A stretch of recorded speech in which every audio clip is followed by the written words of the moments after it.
everyone, I'm Coach Stephenson. I'm going to be taking you through several different exercises today. We're going to talk about a squat, a clean, jerk, and a snatch. We're going to be using techniques and progressions that I use with my own athletes. So what I first want to talk about is the squat. I want to teach a front squat today. The reason for teaching a front squat is because it prepares us to catch for the clean.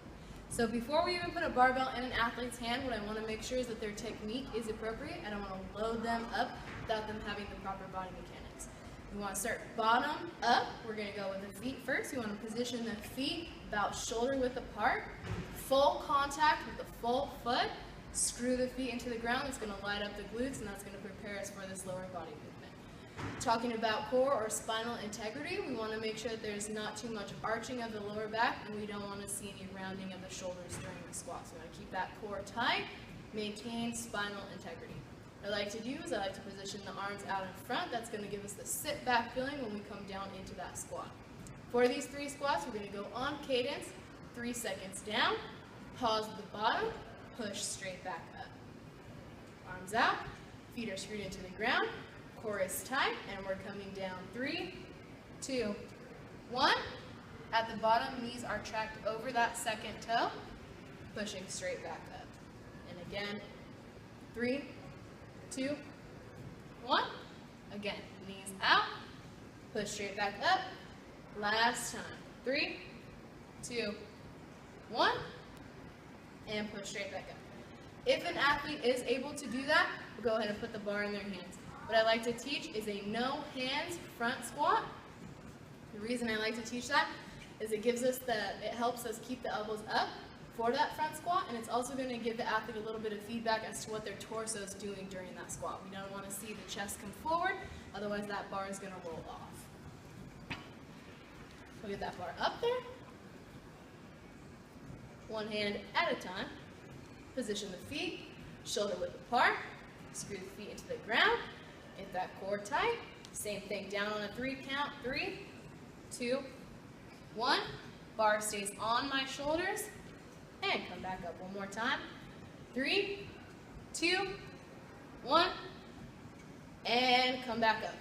Once the athlete has felt that, we'll go ahead and go into a front squat or a rack position.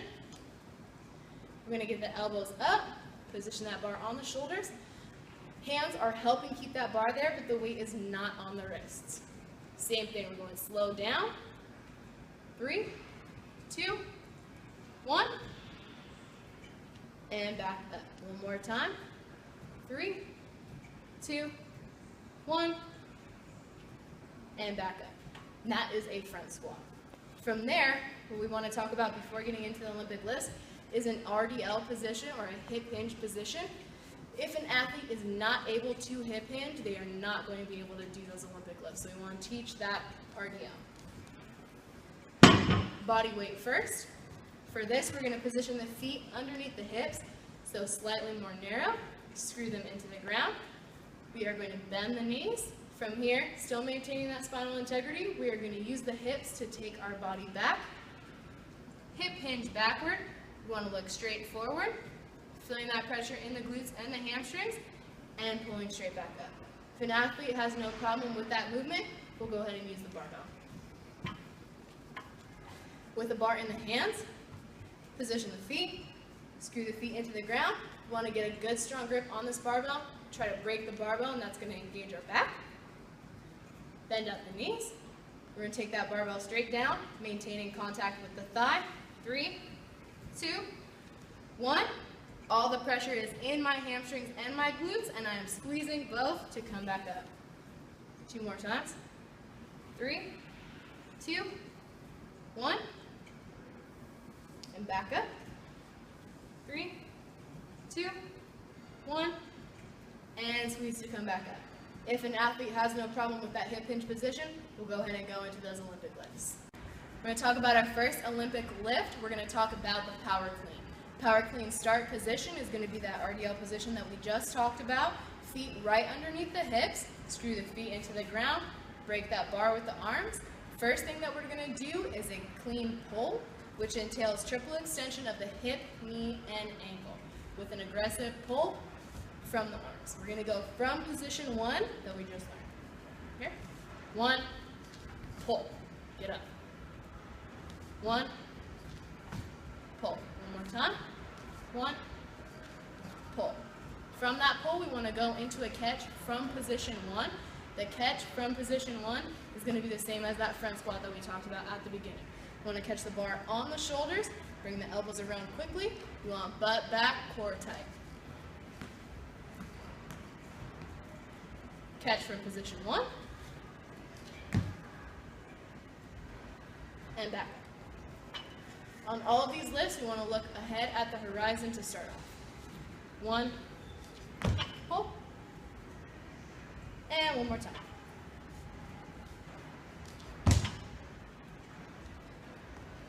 Once we're comfortable catching from position 1, we're going to take that bar down to position 2, pull from position 2, catch from position 2.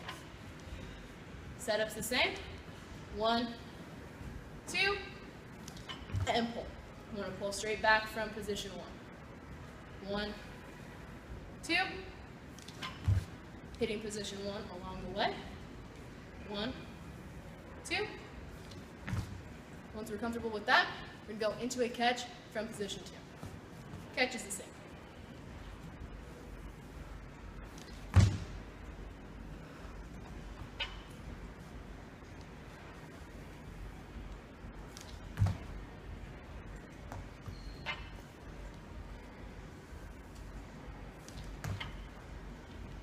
You notice on the catch, when you catch, feet are transitioning out slightly from that RDL position to the front squat position. Feet slide a little bit to be able to get down into that squat. From position 2, once we're comfortable catching above the knees, we're going to go catch from the ground or mid-shin. We're going to position that bar right at mid-shin. We want to get shoulders right over the bar. We're going to slide the knees out of the way so that we're at position 2, and then bar should move slowly, one below the knees, quick above the knees. Position 3 to 2, one more time. 3 to 2. Bar moves faster as it gets up higher. Once we're comfortable with that, we're going to catch from position 3.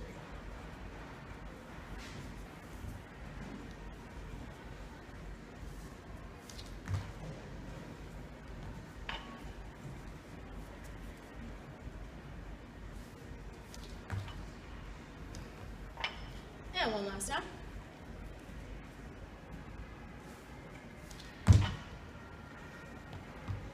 And that's our progression for the power clean.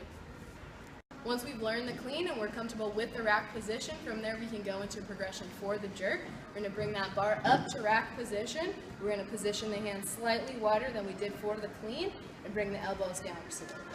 From here, we're going to press straight up overhead, maintaining that spinal integrity that we spoke about, no extension of the back as this bar goes up overhead. Pressing up twice, lock out at the top, control back to the shoulders. From here, we want to start putting a little speed on that bar. We're going to do a push press, quick dip of the knees to get that bar up a little bit faster. End position, knees should be locked out, elbows should be locked out.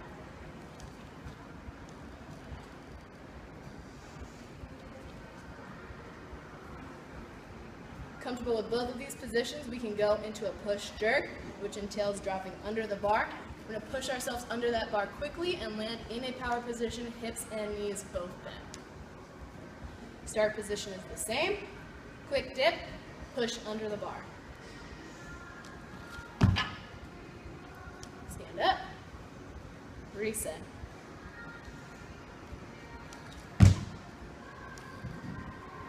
And back down.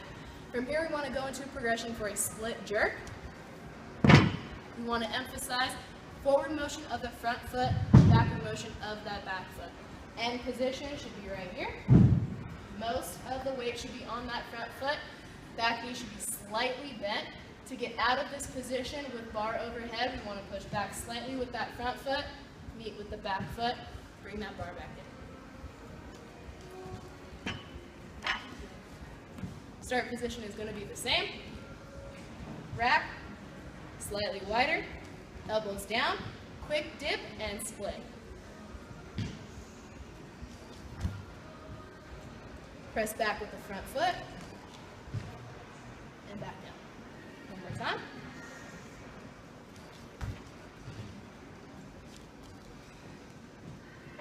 And that's the progression for a split jerk. The last movement we're going to talk about here is a snatch. So for that snatch, we're going to take our hands out a little bit wider past that Olympic ring. We want to remind ourselves of the hip hinge and the RDL with this snatch grip. So we want to grip that bar, position the feet right underneath the hips. We want to screw the feet into the ground. We want to go position 1, 2, 1, and reset. We're going to do that 2 more times. 1, 2, 1, and reset. We want to make sure that the shoulders stay over the bar in that position too. 1, 2, 1, and reset. From there, what I want to do is I want to go to a pull from position 1. Same setup. Feet right underneath the hips. Position 1, and pull. We want to make sure that we get triple extension, hip, knee, and ankle, and that strong. Position 1, and pull. One more time. From there, we want to take this bar up and over the head, onto the shoulders. Reposition your grip to that snatch grip, and we're going to practice pushing ourselves under this bar. We're going to position the feet right underneath the hips. Quick dip, drive, and push yourself under this bar. Catch that bar in an overhead squat position. All the way up, and reset. 2 more times. Quick dip. And last one. And reset.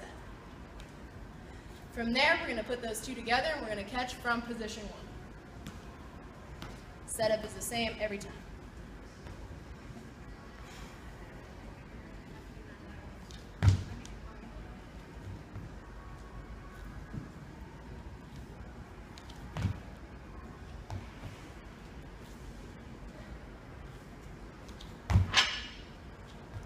Once we're comfortable with that movement, we're just going to take that bar down to position 2, catch from position 2. That'll be our hang snatch.